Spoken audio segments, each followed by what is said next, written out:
Shalom, my friends.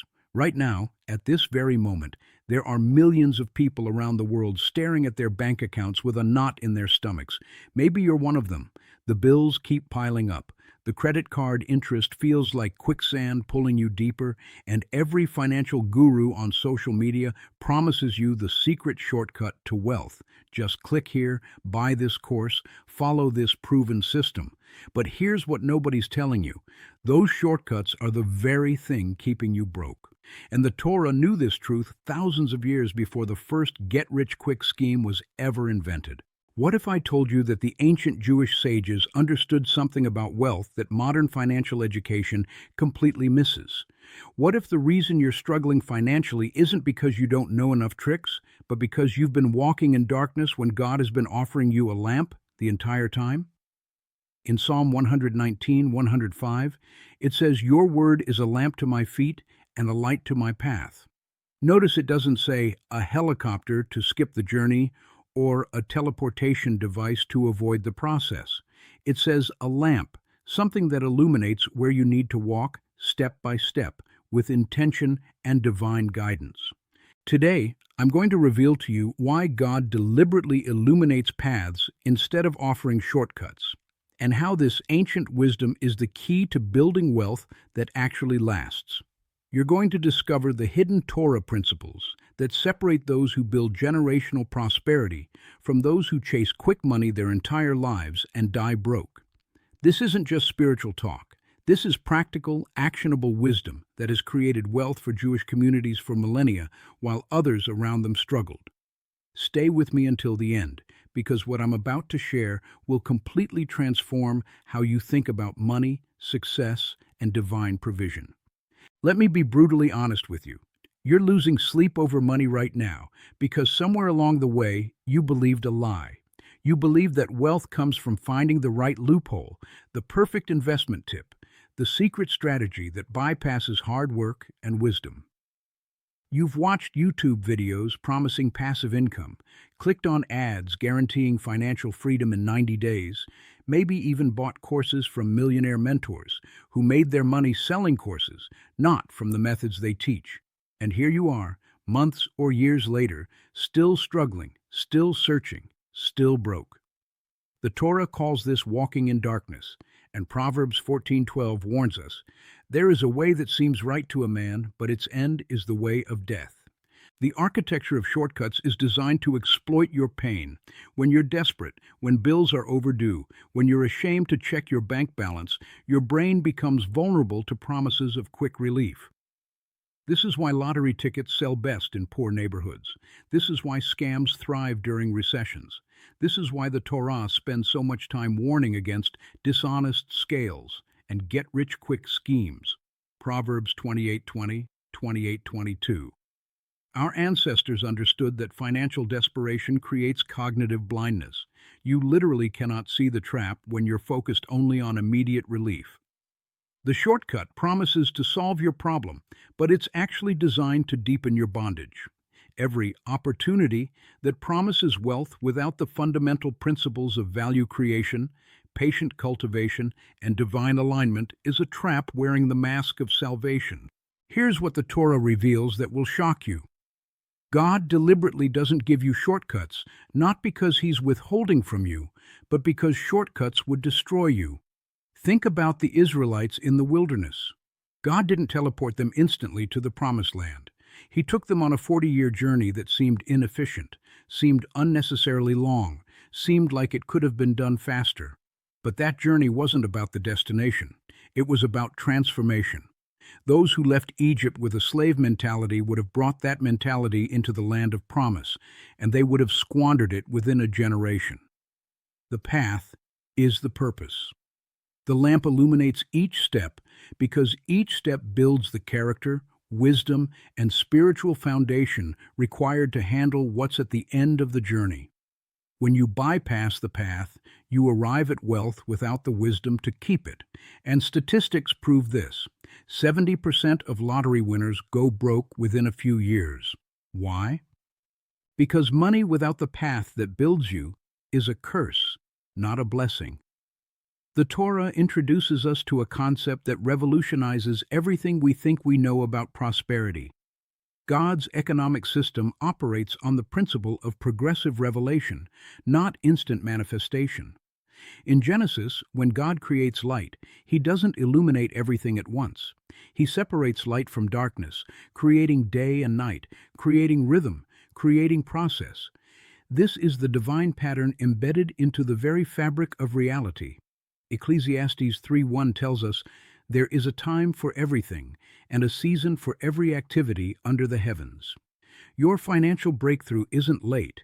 It's being cultivated in divine timing through the path God is illuminating right now, even if you can't see the full picture yet. When we study the Hebrew word for path in Scripture, orach, we discover something profound. This word doesn't just mean a random trail or a shortcut through the woods. It means a well-trodden, established way that has been tested, proven, and consecrated by those who walked it successfully before you. The Torah is essentially saying, I'm not showing you a new hack or a clever trick. I'm showing you the ancient paths where good is found. Jeremiah 6:16. Think about Abraham, the father of faith and the first Hebrew billionaire. Yes, he was extraordinarily wealthy. Check Genesis 13:2. He didn't get rich from a crypto scheme or a viral TikTok. His wealth came from obedience to God's specific instructions, from moving when God said move, from planting where God said plant, from exercising faith in divine promises even when the path seemed to lead through impossible circumstances. His path was illuminated step by step, and each step built not just his wealth, but his covenant relationship with the source of all wealth. Here's where this gets practical and life-changing. The lamp God offers illuminates your next step, not your entire future. Psalm 119:105 says, "Lamp to my feet, not to my decade, not to my retirement plan, just to my feet, just to the immediate next faithful action I need to take." This is intentional divine design. Why? Because if you could see the entire path ahead, you would trust the path instead of trusting the one who holds the lamp. You would rely on your own understanding instead of leaning on Him. Proverbs 3:5-6. The illuminated path system forces you into relationship, into daily dependence, into moment-by-moment obedience. And here's the miracle. When you take the lit step, the next step becomes illuminated. When you're faithful with little, you're entrusted with much. Luke 16:10. This isn't just spiritual poetry. This is the operational system of divine prosperity. Your job isn't to see the whole staircase. Your job is to take the one step that's lit up right now. That step might be paying off one small debt. It might be starting that business with the $500 you have instead of waiting for $50,000. It might be learning one new skill. Take the lit step. Let me tell you something that might make you uncomfortable, but could save your financial life. Every shortcut you take in pursuit of wealth is actually a covenant with darkness.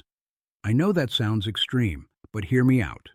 In 1 Timothy 6:9-10, Paul writes, "Those who want to get rich fall into temptation and a trap, and into many foolish and harmful desires that plunge people into ruin and destruction. For the love of money is a root of all kinds of evil." Notice he doesn't say money is evil. He says the love of money, the desperate grasping for it, the willingness to bypass divine principles to obtain it, is where evil takes root. When you choose a shortcut, you're essentially saying, God, your pace is too slow, your path is too hard, your principles are too restrictive. I'm going to find my own way. That's not faith, that's rebellion. And rebellion always has consequences. The Torah reveals something stunning about shortcuts through the story of Jacob and Esau. Esau had a birthright, a divine inheritance, a path to generational blessing. But one day he was hungry, tired, and desperate.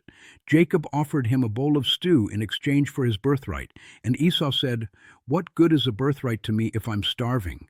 Genesis 25:32. He chose the shortcut of immediate gratification over the illuminated path of his inheritance. The text says he despised his birthright. That one shortcut decision didn't just cost him a meal, it cost him and his descendants the covenant blessing for generations. How many of us are selling our birthright, our divine financial destiny, for a bowl of stew? How many times have you taken a payday loan 400% interest rate because you couldn't wait for your next paycheck? How many times have you invested in a sure thing that bypassed due diligence because you were desperate for quick gains? Each shortcut is you saying, "I'll take the stew now instead of the blessing later." And you wonder why the blessing never comes. Here's the mechanism of destruction that shortcuts activate. When you bypass the illuminated path, you bypass the character development, wisdom acquisition, and spiritual maturity that path was designed to build in you. Let's say God's path for your financial freedom involved 5 years of learning financial literacy, building a skill, developing discipline, and cultivating generosity. But you find a shortcut that gets you $100,000 in 6 months through some scheme. You now have money, but you don't have the wisdom to manage it, the discipline to save it, the discernment to invest it, or the generosity to steward it properly.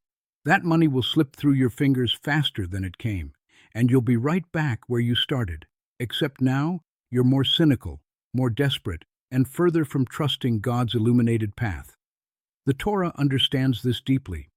That's why Proverbs 13:11 states, "Dishonest money dwindles away, but whoever gathers money little by little makes it grow."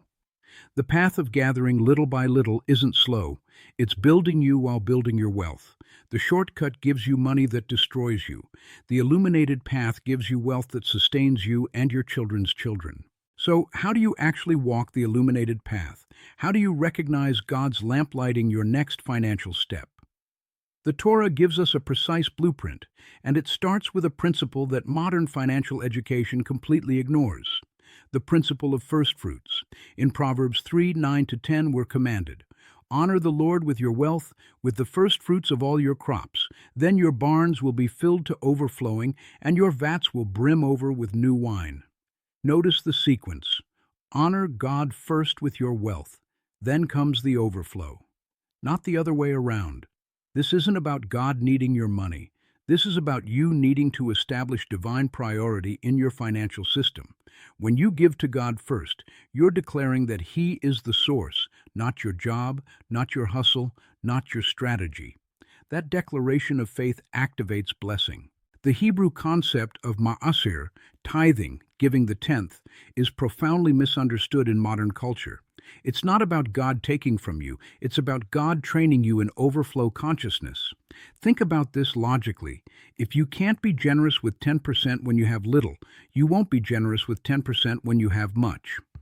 The widow in Mark 12:42-44, who gave her last 2 coins, wasn't being foolish.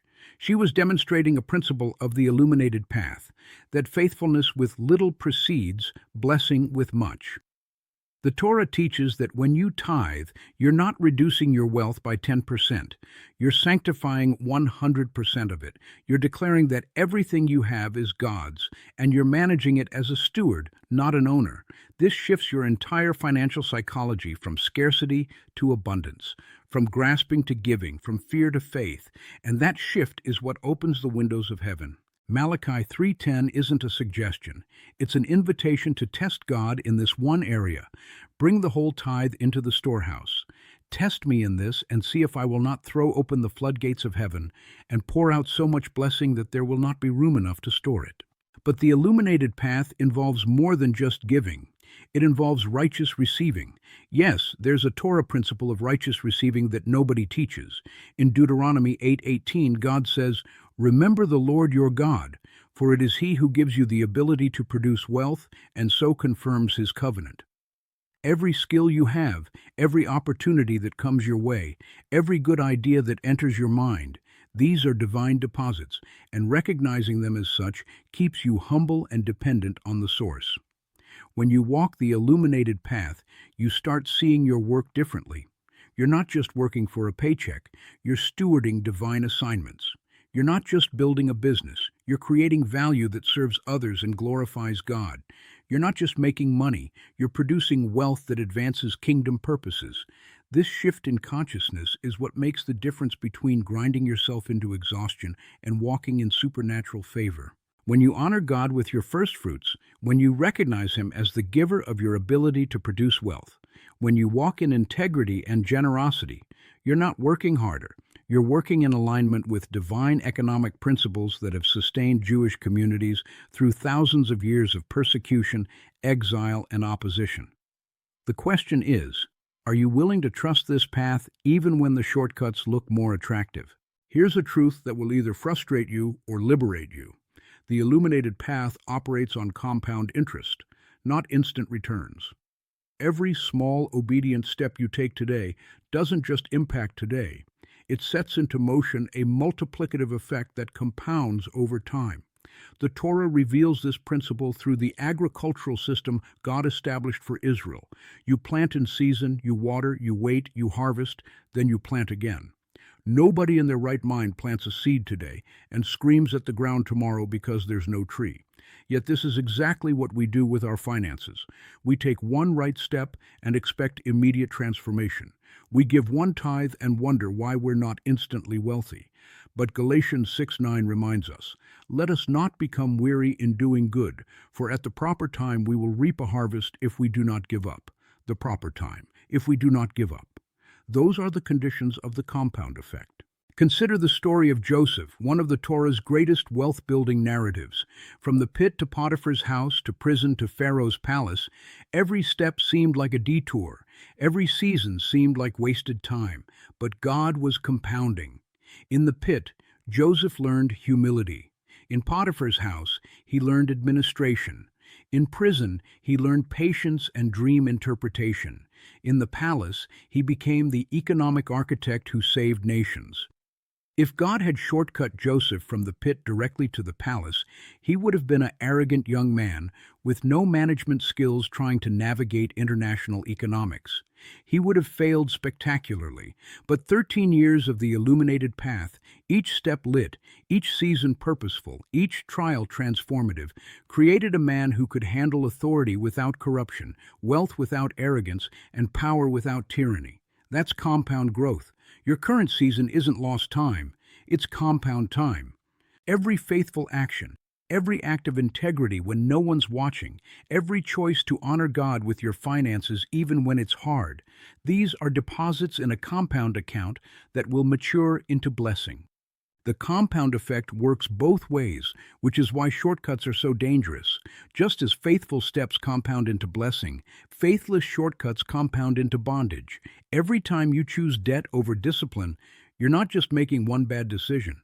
You're initiating a compounding cycle of interest payments, stress, limited options, and financial restriction.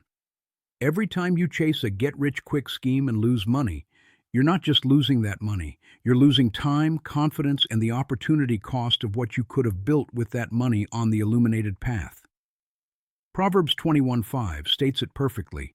The plans of the diligent lead to profit as surely as haste leads to poverty. The Hebrew word for haste here implies anxious rushing, bypassing the process, trying to force outcomes before their time. That haste doesn't just fail to create wealth, it actively compounds poverty.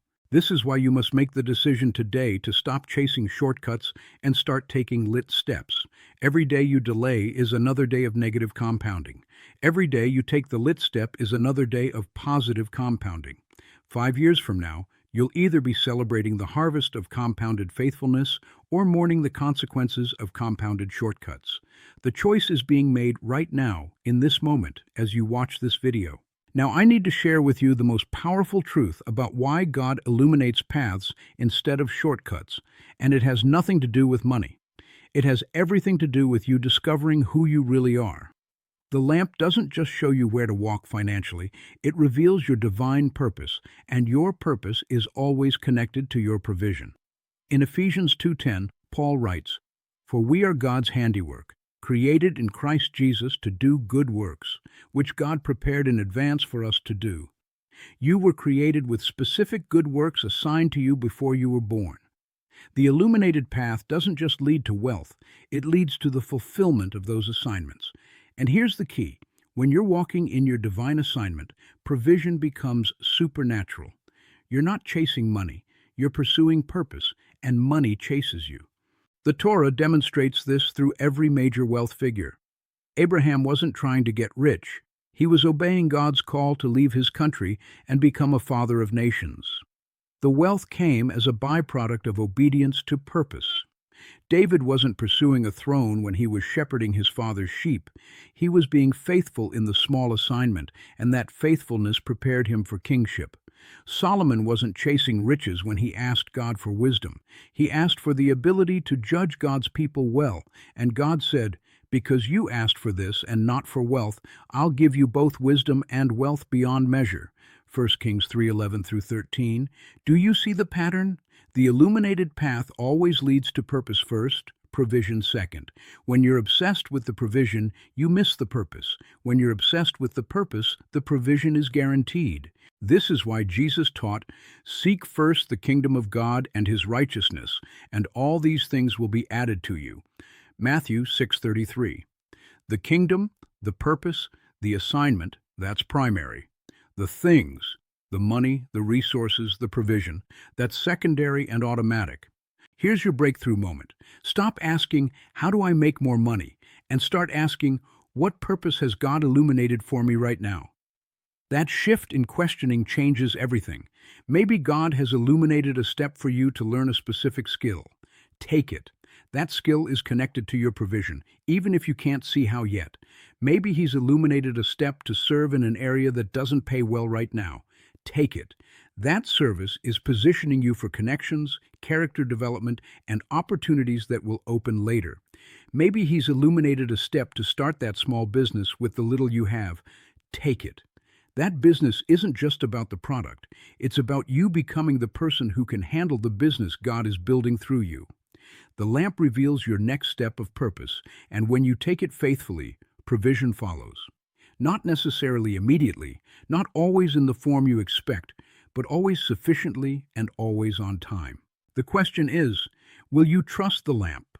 Will you take the lit step even when you can't see the full staircase? Will you walk the illuminated path even when the shortcuts seem more appealing? Your answer to these questions will determine your financial reality for the rest of your life. We've covered a lot in this video, but if you only remember one thing, remember this. God doesn't illuminate shortcuts because shortcuts destroy the very person who's supposed to receive the blessing. The path is the blessing. Every step of obedience, every act of integrity, every moment of trusting God's lamp instead of your own understanding. These aren't obstacles to your financial breakthrough. These are your financial breakthrough happening in real time. You're not being delayed, you're being developed. You're not being denied, you're being directed. The illuminated path is God's love for you in action, keeping you from the destruction that shortcuts always bring and leading you to wealth that's sustainable, generational, and spiritually sound. I want to speak directly to your pain right now. I know you're struggling. I know the bills feel overwhelming. I know you've been disappointed by promises that didn't deliver. I know you're tired of being broke, tired of being stressed, tired of feeling like you're failing. But here's what the Torah wants you to understand. Your current financial state is not your permanent financial fate. God has an illuminated path for you that leads to provision, prosperity, and peace. That path starts with one lit step. Not a leap of foolishness, not a gamble on a shortcut, but one faithful step in the direction God is illuminating right now. Maybe it's getting honest about your spending. Maybe it's learning a new skill. Maybe it's starting to tithe. Maybe it's forgiving the financial mistake that's been keeping you in shame. Whatever that lit step is, take it today. And then tomorrow, take the next lit step and the next. And watch what God does when you stop chasing shortcuts and start walking the ancient path where good is found. Before you go, I want you to do something.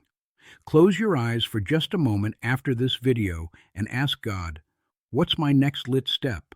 Then listen. He'll show you. He's been showing you.